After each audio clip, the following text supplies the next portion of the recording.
All right, so let's recap. If somebody's mouth breathing, it's a sign.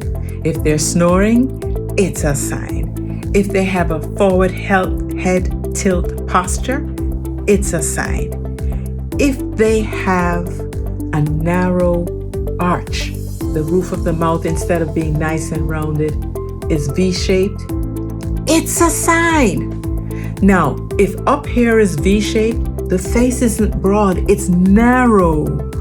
A long, narrow face is another indicator that your client, your patient, may have airway issues. So, long face, shortened jaw, limited airway.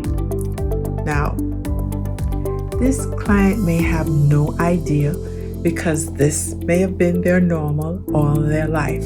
So us detecting and being able to enlighten them can be a game changer.